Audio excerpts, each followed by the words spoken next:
नमस्कार। इंजीनियरिंग विषयों में रुचि बनाने के लिए शुरू किए गए श्रीदेवी क्लासेस यूट्यूब चैनल में एक बार फिर आपका स्वागत है। हमारी विशेष प्लेलिस्ट मल्टीपल चॉइस क्वेश्चंस की सीरीज में आज इलेक्ट्रिकल ड्राइंग एंड डिजाइन विषय के कुछ ऑब्जेक्टिव क्वेश्चंस को समझते हैं। इस वीडियो में हम ट्रांसफॉर्मर, डीसी मशीन और इंडक्शन मोटर की डिजाइन के सवाल करेंगे। तो शुरुआत करते हैं ट्रांसफॉर्मर के एक प्रश्न से। जो ट्रांसफॉर्मर की स्टैंपिंग्स के लिए हम सिलिकॉन स्टील इस्तेमाल करते हैं, उसमें स्टील में सिलिकॉन की परसेंटेज लिमिट क्या होती है? तो हमें पता है कि सिलिकॉन स्टील आयरन के साथ सिलिकॉन मिलाने से बना हुआ ऐसा एलॉय है जिसकी मैग्नेटिक प्रॉपर्टीज बहुत अच्छी है और हम इसका इस्तेमाल मोटर और ट्रांसफॉर्मर की कोर के लिए करते हैं। सिलिकॉन के एडिशन से हमारा स्टील का ग्रेन स्ट्रक्चर रिफाइंड हो जाता है, उसमें मैग्नेटिक सॉफ्टनेस आ जाती है, परमेबिलिटी बढ़ जाती है और उसकी रेजिस्टिविटी इंक्रीज होने से एडी करंट लॉसेस कम हो जाते हैं। लेकिन सिलिकॉन की मात्रा अगर वेट में 3% से ज्यादा हो जाए तो वो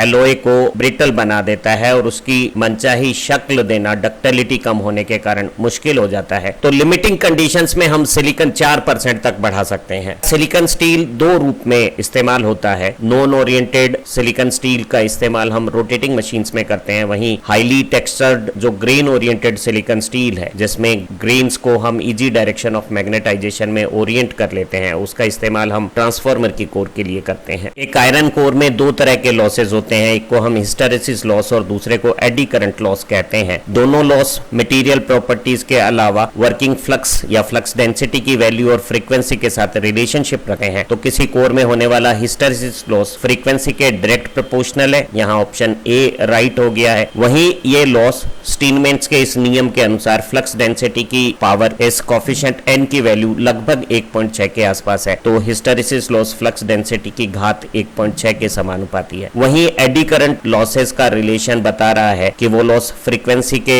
स्क्वायर प्रोपोर्शनल है। अगर यहाँ एडी करंट लॉसेस के लिए रिलेशन पूछा जाता तो सी सही ऑप्शन हो जाता और eddy current loss flux density की भी स्क्वायर रिलेशन के प्रोपोर्शनल है, तो यहाँ पे भी एडी करंट लॉसेस के लिए फ्लक्स डेंसिटी का स्क्वायर रिलेशन, ये सी जैसा आंसर सही हो जाता। दोनों तरह के लॉसेस हमारे मटेरियल वॉल्यूम या मटेरियल की अमाउंट पे डिपेंड करेंगे। वहीं एडी करंट लॉस लेमिनेशन की थिकनेस के स्क्वायर प्रोपोर्शनल पे है। अगर लेमिनेशन की थिकनेस कम रखेंगे तो एडी करंट लॉसेस कम हो जाएंगे। सभी मीडियम और बड़े ट्रांसफॉर्मर को एक टैंक में ऑयल के साथ इस्तेमाल किया जाता है। ये ऑयल पेपर, कार्डबोर्ड और दूसरे हमारे इंसुलेटिंग मटेरियल में इंप्रेग्नेट होकर उनकी इंसुलेटिंग स्ट्रेंथ को बढ़ाता है, तो इंसुलेशन का काम करता है। इसी दौरान जो ट्रांसफॉर्मर कोर में आयरन लॉसेज होते हैं और वाइंडिंग में कॉपर लॉसेज होते हैं, उससे जो होने वाली हीट है उसे भी बाहर निकालने का काम, कूलिंग का काम भी ऑयल करता है। तो यहाँ हमारा ऑयल इंसुलेशन और कूलिंग दोनों का काम करता है। एक ट्रांसफॉर्मर की आउटपुट उसकी आयरन की नेट क्रॉस सेक्शन एरिया और विंडो का जो साइज है, फिजिकल डायमेंशंस है, या विंडो में जो कॉपर अमाउंट लगेगी उसके साथ ये रिलेशन रख रही है और साफ दिख रहा है। अगर हम सप्लाई की फ्रीक्वेंसी ज्यादा कर देते हैं तो सेम पावर के लिए हमारे ट्रांसफॉर्मर की फिजिकल साइज, वेट और कॉस्ट कम हो जाएगी। तो यहाँ जो सेम पावर रेटिंग 2 kVA के जो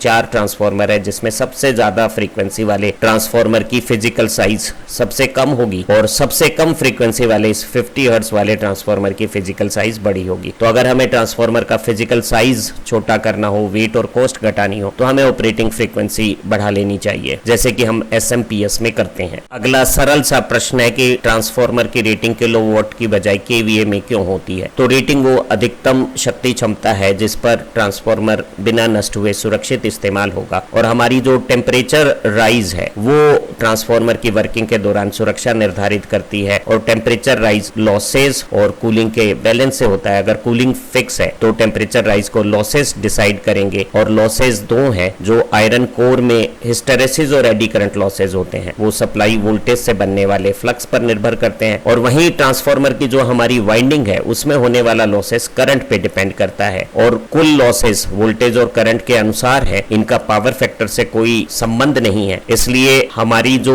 हीट या टेम्परेचर राइज की कंडीशंस है या हमारी रेटिंग को तय करने वाली चीज है वो VA में होगी या kVA में होगी, उसे पावर फैक्टर से फ्री तरीके से हम AC मशीनों में पढ़ते हैं। अगला प्रश्न है, एक शेल टाइप ट्रांसफॉर्मर के लिए क्या बात सही है? तो एक शेल टाइप ट्रांसफॉर्मर में वाइंडिंग के चारों तरफ हमारी आयरन कोर एक आवरण शेल का काम करती है। ऐसी स्थिति में वाइंडिंग में अगर शॉर्ट सर्किट कंडीशंस भी हो जाए, जैसे कि वेल्डिंग ट्रांसफॉर्मर में होती है, तो जो इलेक्ट्रोमैग्नेटिक फोर्सेज बनेंगे उससे वाइंडिंग को चारों तरफ ब्रेसिंग मिलने के कारण सुरक्षा रहेगी मैकेनिकली। ऐसी कोर स्ट्रक्चर में जो सेंटर कोर लिम्ब से फ्लक्स बनेगा वो दोनों तरफ की साइड कोर से जब अपना इनक्लोज्ड पाथ बनाएगा तो उसमें लीकेज के चांसेस कम होंगे। तो सही बात है कि ऐसे ट्रांसफार्मर में वाइंडिंग को ब्रेसिंग ज्यादा है और लीकेज फ्लक्स का मैग्नीट्यूड भी कम है। ध्यान रहे, एक शेल टाइप ट्रांसफार्मर में कोर टाइप ट्रांसफार्मर की तुलना में आयरन का साइज, वेट और कॉस्ट ज्यादा होती है, तो ज्यादा बड़े आकार में लॉसेज भी ज्यादा होंगे। इसलिए हम कोर टाइप ट्रांसफार्मर का ज्यादा इस्तेमाल करते हैं और शेल टाइप ट्रांसफार्मर केवल वेल्डिंग जैसी एप्लीकेशंस में या जहां लीकेज फ्लक्स को काफी कम रखना उन एप्लीकेशंस में इस्तेमाल किए जाते हैं। प्रश्न है, ट्रांसफार्मर में आयरन कोर का क्या एप्लीकेशन है, पर्पस है? हमारे ट्रांसफार्मर में प्राइमरी वाइंडिंग में अल्टरनेटिंग एक्साइटेशन से जो वर्किंग फ्लक्स बनता है वो दूसरी वाइंडिंग से म्यूचुअल इंडक्टेंस करके ईएमएफ पैदा करे। इसके लिए जरूरी है कि हम दोनों के बीच में एक ऐसा मैग्नेटिक सर्किट बनाएं जिसमें रिलेक्टेंस कम हो और जिसमें फ्लक्स आसानी से बनाया जा सके। इसलिए हम हाई परमेबिलिटी की आयरन कोर के रूप में इस्तेमाल करते हैं। हालांकि ये कोर हमारी वाइंडिंग को भी सपोर्ट देती है, लेकिन हम बिना किसी सपोर्ट के भी ट्रांसफार्मर को एयर कोर कंडीशंस में इस्तेमाल कर सकते हैं। इसलिए कोर का जो सबसे महत्वपूर्ण काम है वो मैग्नेटिक सर्किट में रिलेक्टेंस को कम करके परमेबिलिटी अधिक होने से कम मैग्नेटाइजिंग करंट के साथ ज्यादा फ्लक्स बना के बढ़िया पावर कंडीशंस के साथ पावर ट्रांसफर कर देना है। हमारे पावर ट्रांसफार्मर डिजाइन के लिहाज से और सर्विस कंडीशन के लिहाज से ट्रांसफार्मर दो प्रकार के हैं। एक शक्ति ट्रांसफार्मर या पावर ट्रांसफार्मर वो ट्रांसफार्मर हैं जो एक बड़े जीएसएस में आपस में समांतर स्थितियों में ऑपरेट होते हैं एक से अधिक, और लोड के वेरिएशंस पर भी किसी वर्किंग ट्रांसफार्मर में फुल लोड रहता है, क्योंकि हम अगर लोड कम है तो कुछ ट्रांसफार्मर को सप्लाई से डिस्कनेक्ट कर देते हैं ताकि उनमें आयरन लॉसेस भी ना हो, और ऐसे ट्रांसफार्मर की मैक्सिमम एफिशिएंसी की कंडीशन लगभग फुल लोड या फुल लोड रखी जाती है। वहीं जो दूसरी प्रकार के डिस्ट्रीब्यूशन ट्रांसफार्मर हैं जो 24 घंटे तक एनर्जाइज रहने जरूरी है कंज्यूमर को सप्लाई देने के लिए, लेकिन जिनमें लोड पूरे दिन भर में बदलता रहता है, उनमें ऑल डे एफिशिएंसी अच्छी रखने के लिए आयरन लॉसेस को कम रखा जाता है और उनकी जो मैक्सिमम एफिशिएंसी की कंडीशन है आयरन लॉस और कॉपर लॉस की इक्वलिटी की, वो 50% से भी कम लोड पे आती है। ट्रांसफार्मर में अल्टरनेटिंग एक्साइटेशन के साथ वाइंडिंग जहां फ्लक्स बनाती है उसे कोर लिम्ब कहते हैं, और कोर लिम्ब में बहने वाले या और बनने वाले फ्लक्स को जोड़ने के लिए जो टॉप और बॉटम पे हॉरिजॉन्टल पोर्शंस लगाए जाते हैं कोर में, उन्हें योक कहते हैं। कोर के ऊपर जब हमें वाइंडिंग करनी होती है तो वाइंडिंग के मैकेनिकल और इलेक्ट्रिकल डिजाइन इंप्रूवमेंट के लिए सर्कुलर क्रॉस सेक्शन बनाया जाता है, क्योंकि सर्कुलर क्रॉस सेक्शन में गिवन कोर क्रॉस सेक्शन के लिए हमारी पेरिफेरी मिनिमम होने से कंडक्टर की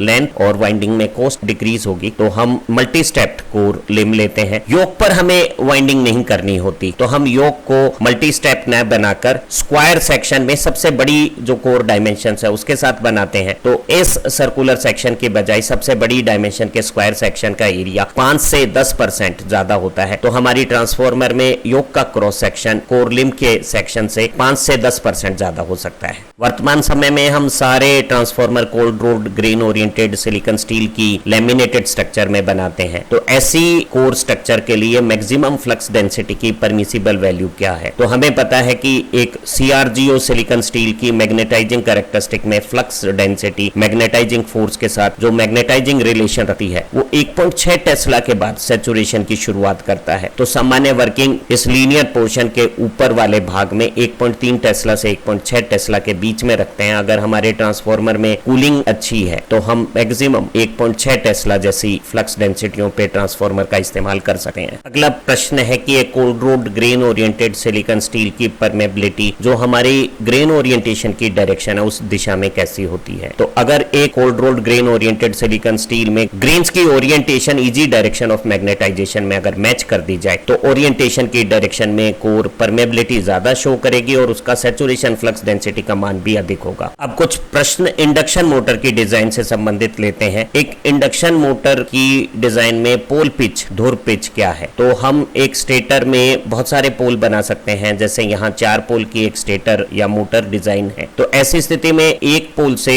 दूसरे पोल के बीच में ये जो स्टेटर में स्लॉट्स की संख्या है उसे हम एक पोल पिच कहते हैं। तो वो जो नंबर ऑफ स्लॉट्स पर पोल आते हैं वो पोल पिच कहलाती है। कल्पना करें कि ये 4 पोल का स्टेटर में 36 स्लॉट हैं, तो 36 में 4 का भाग देने से जो 9 स्लॉट आया है वो एक पोल पिच हो जाएगी। सभी एसी मशीन्स में रोटेशन के आरपीएम, सप्लाई की फ्रीक्वेंसी और मशीन में नंबर ऑफ पोल्स पी के बीच में एक सुंदर सा संबंध है और इस पर न्यूमेरिकल्स परीक्षाओं में पूछे जाते हैं। अगर मुझे कहा गया है कि एक 4 पोल की मोटर 1500 आरपीएम पे चल रही है, तो एन 1500 है, पोल पी 4 है, एफ पूछी है, तो एन में पी का गुणा करके 120 का भाग देने से ये 50 साइकिल पर सेकंड 50 हर्ट्ज की फ्रीक्वेंसी आ गई है। अगर एक 4 पोल के एसी मशीन्स के स्टेटर में 36 स्लॉट्स हो तो 2 स्लॉट्स के बीच में इलेक्ट्रिकल एंगल कितना होगा? तो हमें पता है कि 2 पोल के बीच में इलेक्ट्रिकल एंगल 180 डिग्री है, तो 4 पोल की मशीन में कुल इलेक्ट्रिकल एंगल 180 का 4 गुना 720 डिग्री हो गया है और ये 720 डिग्री 36 स्लॉट्स में जब बांटा जाएगा तो 2 स्लॉट्स के बीच में 20 इलेक्ट्रिकल डिग्री एंगल आ जाएगा। यदि उसी एसी मशीन्स में अगर 2 कॉइल के बीच में कॉइल का स्पान इलेक्ट्रिकली 140 डिग्री है तो शॉर्ट पिच एंगल कितना है? तो हमें पता है एक नॉर्थ पोल से साउथ पोल के बीच में जो इलेक्ट्रिकल एंगल है वो 180 डिग्री है और अगर एक कॉइल के 2 कंडक्टर नॉर्थ और साउथ के बीच में रहेंगे तो वो मैक्सिमम ईएमएफ कॉइल के टर्मिनल पे जनरेट करेंगे और अगर ये मोटर है तो वो सबसे ज्यादा रोटेटिंग टॉर्क बनाएगी। लेकिन हम एसी मशीनों में वाइंडिंग को फुल पिच की बजाय 180 डिग्री की बजाय 140 डिग्री अगर कॉइल स्पान के साथ लेते हैं तो 140 से ये जो हमारा अल्फा एंगल कम हुआ है वो शॉर्ट पिच एंगल यहाँ 40 डिग्री हो गया है और इस शॉर्ट पिच एंगल डेल्टा का आधा 20 डिग्री का कोसाइन cos 20 इस केस में पिच फैक्टर हो जाएगा। हम एसी मशीनों को शॉर्ट पिच बनाते हैं क्योंकि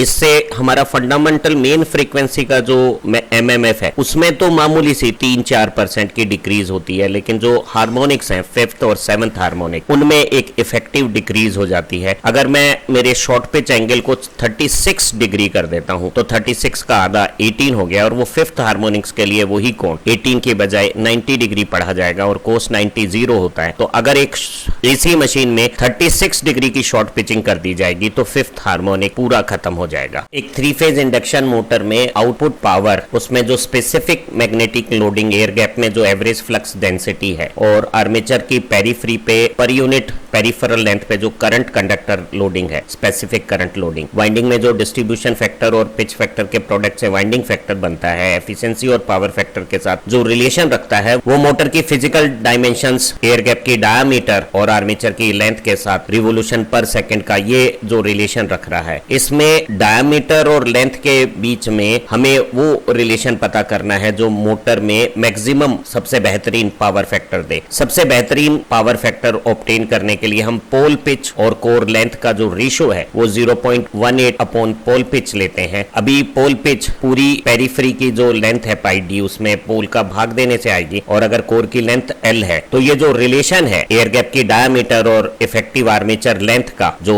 दोनों यहाँ मीटर्स में है वो सबसे बेहतरीन पावर फैक्टर के साथ ये रिलेशन बता रहा है। अगर ये मीटर्स में है तो ये 0.135 P upon root L relation हो गया है। हम अपनी इंडक्शन मोटर की डिजाइन में अगर मिनिमम ओवरऑल कॉस्ट चाहते हैं तो आर्मेचर की इफेक्टिव लेंथ और पोल पिच के रेशो को 1.5 से 2 के बीच में रखते हैं। अच्छी एफिशिएंसी के लिए ये 1.4 से 1.6 के बीच में होना चाहिए और एक अच्छी डिजाइन के लिए पोल पिच और लेंथ को लगभग बराबर लिया जा सकता है। न्यूमेरिकल प्रॉब्लम्स में किसी गिवन इंडक्शन मोटर की output power, efficiency, power factor और वाइंडिंग फैक्टर 0.9 लिया जा सकता है के साथ जब हमें स्पेसिफिक मैग्नेटिक लोडिंग और स्पेसिफिक करंट लोडिंग दी हुई है तो हम एक रिलेशन किसी आरपीएस के साथ रिवोल्यूशन पर सेकंड एन की मान के साथ d2l का प्राप्त कर सकते हैं और यहाँ d और l में सेपरेशन करने के लिए लेंथ और पोल पिच का ये जो रिलेशन है अलग अलग कंडीशंस के लिए उसका इस्तेमाल करके हम अलग से फिजिकल डायमेंशंस में रोटर का डायामीटर और रोटर की लेंथ पता कर सकते हैं। एक इंडक्शन मोटर में स्टेटर और रोटर के बीच में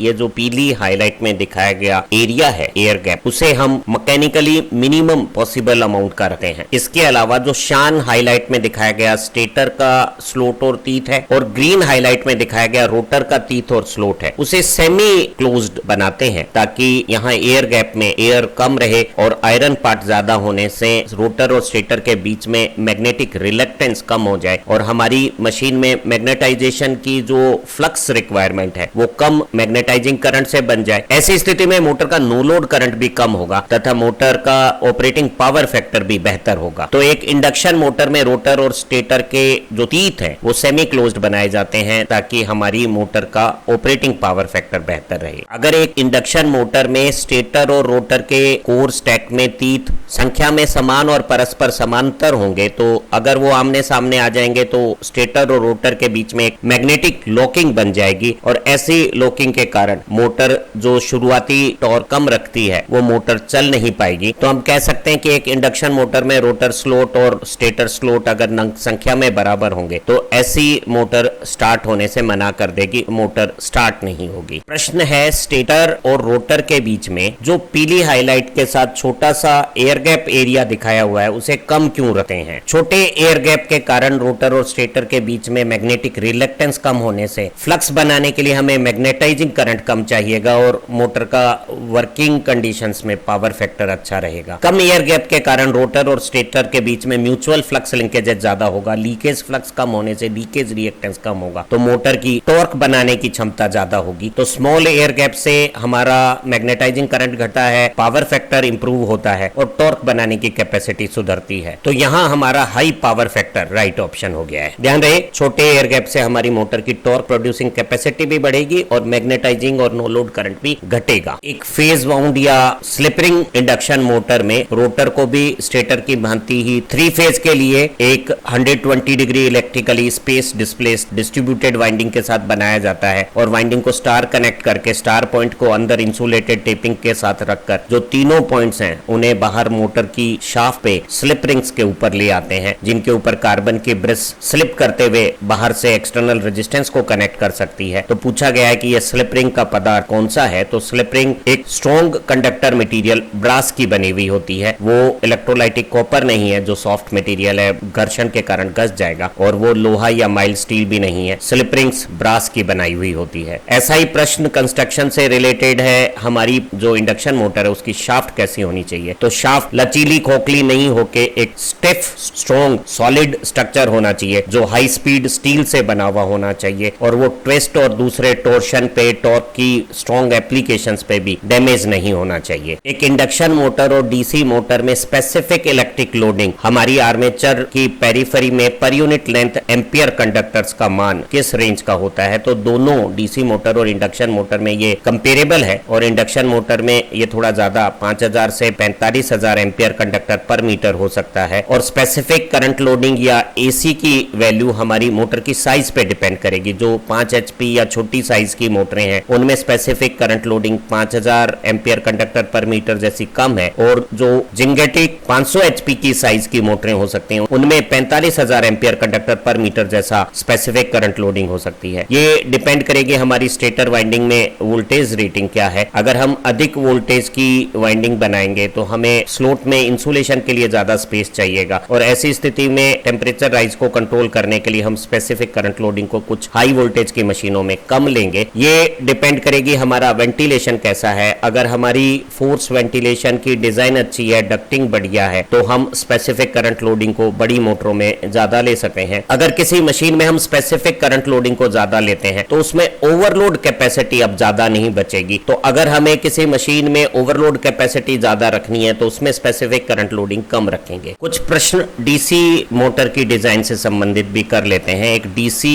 इलेक्ट्रिक मोटर में जो इलेक्ट्रोमैग्नेट होता है, जो इलेक्ट्रिक करंट से किसी फील्ड कॉइल में करंट भेजकर मैग्नेटिक पोल्स बनाता है, उसके पोल कोर और शू के लिए कौन सा पदार्थ इस्तेमाल किया जाएगा? तो ये पोल कोर और शू का मटेरियल एक मैग्नेटिक परमेबल मटेरियल होना चाहिए। तो एल्युमिनियम, कॉपर और सीसा यहाँ सही चॉइस नहीं हो सकती। तो यहाँ दिए गई चॉइस में शुद्ध लोहा, सॉफ्ट आयरन एक चॉइस हो सकती है, लेकिन ध्यान रहे यहाँ स्लोटेड आर्मेचर रोटेशन के दौरान टीथ के पास फ्लक्स में पल्सेशन करता है और पोल का ये जो आगे का चौड़ा हिस्सा है जो वाइंडिंग को सपोर्ट करने के लिए हमने चौड़ा बनाया है, इस हिस्से में एडी करंट लॉसेज होते हैं और इन एडी करंट को मिनिमाइज करने के लिए पोल के ये आगे का शू भाग लेमिनेटेड सिलिकॉन स्टील का बनाना आवश्यक है। तो अगर यहाँ एक चॉइस लेमिनेटेड सिलिकॉन स्टील होता तो पोल शू लेमिनेटेड सिलिकॉन स्टील का बनता है, राइट चॉइस होती। मटेरियल और कूलिंग के हिसाब से तय किए गए स्पेसिफिक मैग्नेटिक लोडिंग और स्पेसिफिक करंट लोडिंग से बने हुए आउटपुट कोफिशिएंट से जो मोटर का आउटपुट पावर है वो मोटर की फिजिकल डायमेंशंस, आर्मेचर की डायमीटर और आर्मेचर की इफेक्टिव लेंथ के साथ ये रिलेशन आउटपुट इक्वेशन बनाता है। अगर हम एक डिजाइन में कोर की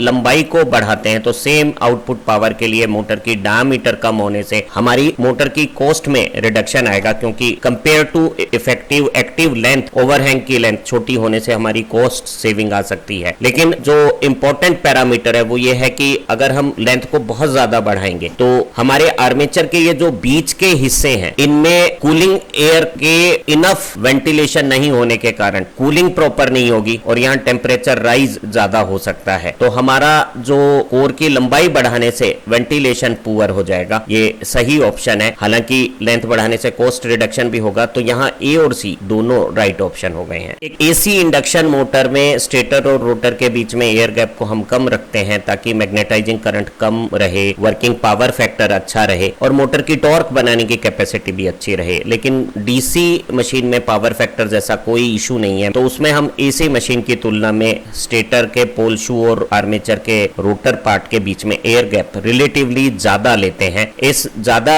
एयर गैप से रोटर और स्टेटर के बीच में कूलिंग एयर के बेटर सर्कुलेशन से हमें कूलिंग ज्यादा बेहतर मिलेगी। मोटर अपनी ऑपरेशन के दौरान जो तीथ पल्सेशन से मैग्नेटिक नॉइज और वाइब्रेशंस बनाता है वो कम होगी, तो हमारी जो मशीन है उसका ऑपरेशन ज्यादा शांत और वाइब्रेशन फ्री होगा। जब मशीन में रोटर और स्टेटर के बीच में गैप बहुत कम होता है तो हल्का भी मैकेनिकल इम्बैलेंस रोटर को किसी एक साइड में मैग्नेटिक पुल से स्टेटर के साथ अटैच कर सकता है और उससे हमारी बियरिंग की लाइफ खराब हो सकती है। बड़े एयर गैप में ये प्रॉब्लम्स कम होगी। एक डीसी मशीन में एसी मशीन के कंपैरिजन में एयर गैप स्टेटर और रोटर में ज्यादा लिया जाता है और इससे हमें मोटर का जो ऑपरेशन है वो क्वाइट और शांत मिलेगा। एयर गैप में पर यूनिट क्रॉस सेक्शन में मैग्नेटिक फ्लक्स डेंसिटी या स्पेसिफिक मैग्नेटिक लोडिंग और आर्मेचर पेरिफेरी की पर यूनिट पेरिफेरल लेंथ पे ampere conductor product specific current loading के साथ हमारी डीसी मशीन का आउटपुट ये रिलेशन रखता है और एसी मशीन का आउटपुट ये रिलेशन रखता है। दोनों में अगर हम मोटर की रोटेटिंग स्पीड बढ़ाते हैं तो फिजिकल डायमेंशंस डी और एल कम की जा सकती है।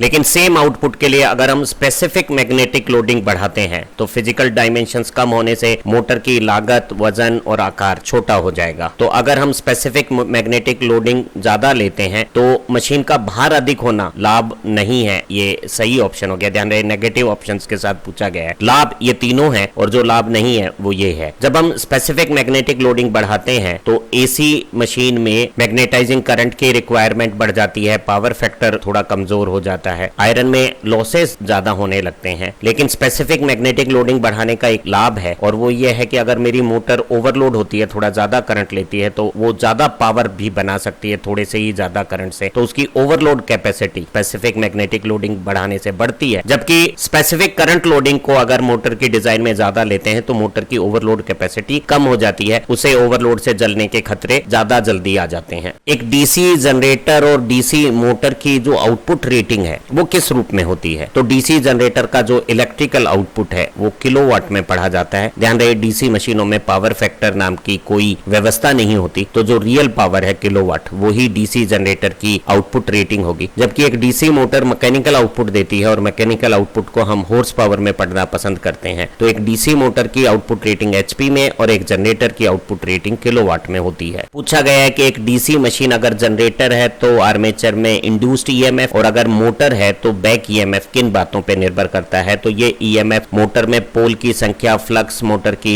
रोटेशन, आरपीएम, कंडक्टरों की संख्या और पैरेलल पाथ की संख्या जो लेफ्ट वाइंडिंग में पोल के बराबर और वेव वाइंडिंग में 2 हैं, उन सब पर निर्भर करती है। तो यहाँ हमारा जो राइट ऑप्शन है वो उपरोक्त सभी हो गया है। पूछा है डीसी मशीन में आर्मेचर की वाइंडिंग के साथ ये जो सेगमेंटेड कॉपर असेंबली कम्यूटेटर है उसका क्या उपयोग है? तो ये न केवल आर्मेचर को स्टेशनरी ब्रशेज के साथ रोटेशन के साथ एक फ्लेक्सिबल करंट कनेक्शन बनाता है, बल्कि एक जनरेटर में अंदर जो आर्मेचर के चालकों में एसी करंट पैदा होता है उसे एक मैकेनिकल रेक्टिफायर की भांति ही डीसी में बदलकर ब्रशेज को देता है। तो हमारा ऑप्शन डी, ए और सी दोनों सही ऑप्शन है। एक डीसी मोटर में कम्यूटेटर न केवल ब्रश की सप्लाई का करंट आर्मेचर के चालकों को देता है, बल्कि ब्रश पे जो हम डीसी सप्लाई देते हैं वो आर्मेचर चालकों में घूमते समय दिशा बदलते हुए करंट के रूप में होती है। तो हम कहते हैं कि एक डीसी मोटर में कम्यूटेटर इन्वर्टर का काम करता है। जैसे हमने पहले चर्चा की थी, एक एसी मशीन में वाइंडिंग बनाते समय पूरे 180 डिग्री फुल पोल पिच की बजाय हम कोइल स्पान को कुछ शॉर्ट पिच एंगल के साथ लेते हैं ताकि हमारे हार्मोनिक्स रिडक्शन हो जाए और हमारी मोटर की परफॉर्मेंस ज्यादा बेहतर हो। लेकिन डीसी मशीनों में हम फुल पिच वाइंडिंग इस्तेमाल करते हैं ताकि जनरेटर मैक्सिमम ईएमएफ पैदा करे और मोटर मैक्सिमम टॉर्क बनाए। तो ध्यान रहे,